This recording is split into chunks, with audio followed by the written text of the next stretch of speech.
कुछ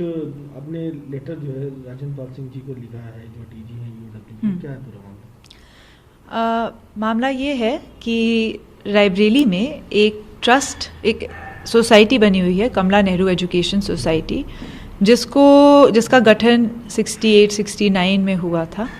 और जिनको एक ज़मीन पट्टे पे दी गई थी लड़कियों के लिए स्कूल और कॉलेज बनाने के लिए, एजुकेशन व्यवस्था बनाने के लिए, इसीलिए इसका नाम एजुकेशन सोसाइटी है। इस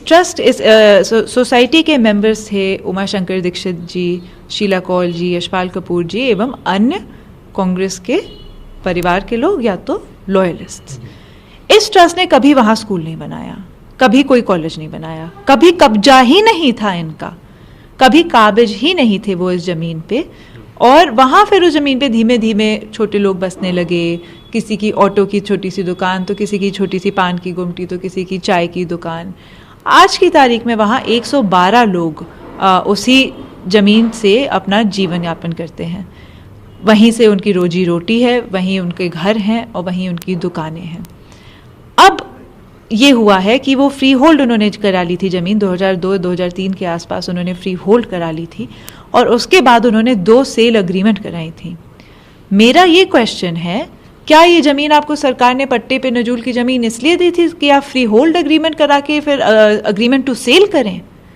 क्या इसलिए दी थी? क्या जनता के पैसे की जो ज़मीन होती है, सरकार की जो ज़मीन होती है, जो सरकार सोचती है कि नजूल की ज़मीन जनरली दी जाती है अस्पताल खोलने के लिए, कॉलेज खोलने के लिए, जनसेवा के लिए, क्या ये है कमला नेहरू एजुकेशन सोसाइटी की और कांग्रेस पार्टी की जनसेवा कि वो इस ज़मीन से नॉट ओनली कि उन्होंने वहाँ जिस काम के लिए उनको ज़मीन अलॉट कराई गई थी, बहुत जनहित अलॉट कराई गई थी, जनसेवा के लिए अलॉट कराई गई थी, नॉट ओनली कि उन्होंने वो उस चीज़ पे खरे नहीं उतरे, अब वो वहाँ से उन गरीबों को भी हटाने का प्रयास कर रहे हैं जिस ज़मीन पे वो काबिज ही कभी नहीं थे। आप वहाँ मौके पे जाके देखें, मेरी आपसे रिक्वेस्ट, मेरी दरख्वास्त है, आप मौके पे वहाँ जाके देखिए, सिविल लाइन पे, हार्ट ऑफ द सिटी का मैटर है। छोटे छोटे दुकानें वाले गरीब लोग, कोई डेली मुझे फ़ोन आता है कि मैम हम तो मर जाएंगे, हम कहाँ जाएंगे। ये मेरे शहर के लिए नॉट ओनली एक लॉ एंड ऑर्डर प्रॉब्लम है, छोटे व्यापारियों को प्रताड़ित किया जा रहा है इस ट्रस्ट के माध्यम से, जिनका कुछ है ही नहीं, जिनका ऑन ग्राउंड कुछ है ही नहीं। ये सब देखते हुए मैंने EOW से जांच की मांग करी है कि वो कायदे से इस चीज़ पे जांच करें और अगर जांच में जो भी सही पाया जाएगा, मैं उस निर्णय का स्वागत करती हूँ। मैं बस यहाँ किसी पे फॉल्स क्लेम या एलिगेशन लगाने नहीं बैठी हूँ, पर मैं स्थानीय विधायक हूँ। अगर मेरे पास मेरे गरीब कोई शिकायत लेके आते हैं, अगर मुझे दिखता है कि नोटिस आ रहे हैं मेरे गरीबों को एविक्ट करने के, तो ये मेरी जिम्मेदारी है कि मैं इस पे जांच कराऊं, क्योंकि मुझे पता है ये जो सोसाइटी बनी हुई है इसने कुछ काम नहीं कराया रायबरेली में। जिस भी काम के लिए गठित हुई थी, जो भी इसके बायलॉज रहे थे, बहुत सारी अच्छी अच्छी सोसाइटियाँ होती हैं, मैं देखती हूँ कि जनहित में वो कितना काम करते हैं, चाहे वो कोरोना के दरमियान हो या चाहे जब भी, सोसाइटियों ने बहुत अच्छा काम किया है, अच्छे अच्छे स्कूल कॉलेजेस खुले हैं सोसाइटियों से, हॉस्पिटल्स खुले हैं। इन्होंने नॉट ओनली जो काम के लिए ज़मीन दी गई थी वो नहीं किया, पर साथ ही साथ अब इसको करोड़ों की सेल अग्रीमेंट 9-10 करोड़ की बना के सेल करना चाहते हैं, उससे प्रॉफिट कमाना चाहते हैं। 112 जिन परिवारों की बात की है जमीन,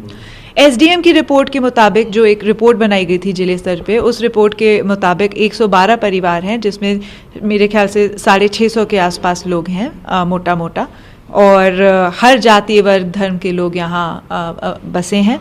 और अपना जीवन यापन करते हैं। छोटी छोटी उनकी दुकानें हैं, कुछ घर हैं, अधिकतर छोटी छोटी दुकानें हैं सबकी। गांधी परिवार में 2 बार पहले भी PM केयर्स फंड के जो डिटेल्स हैं वो मांगे गए थे, ट्रांसपेरेंसी की बात की गई थी। कैसे देखते हैं जब इस तरह के मामले सामने आते हैं? मुझे तो हंसी आती है कि जो लोग PM केयर फंड पे उंगली उठा रहे हैं आज की तारीख में, ठीक है, ये एक डेमोक्रेसी है, आपको उंगली उठानी है तो आप ये भी याद रखें कि 3 उंगलियां आप ही पे वापस उठ रही हैं। आप खुद पहले बताएं कि आपके नाक के नीचे, आपके कॉन्स्टिट्यूएंसी में, आपके घर, फ्रेंड्स एंड फैमिली और लॉयलिस्ट के बनाए हुए सोसाइटी में इतना बड़ा घपला चल रहा है, इतनी बड़ी ज़मीन से लोगों को निकाला जा रहा है, जिस पर्पस से उनको ज़मीन मिली थी उसका उन्होंने कभी भी पालन नहीं किया। आज की तारीख में सेल डीड कैंसिलेशन उनकी रखी हुई है, तो किस हक से वो PM केयर फंड, माननीय प्रधानमंत्री जी पे प्रश्न चिन्ह उठाते हैं, मैं समझ नहीं पा रही हूँ। इससे पहले भी कभी ये मामला गांधी परिवार के पास गया है? मैं नहीं जानती हूँ कि ये पर मेरे संज्ञान में जब आया तो मैंने पूरी रिसर्च करी इस पे, और मेरा ये मैं पूरा प्रयास करूँगी जितना मुझसे हो सकेगा कि मैं अपनी गरीब जनता के साथ खड़ी रहूँ और उनको न्याय दिलाऊँ।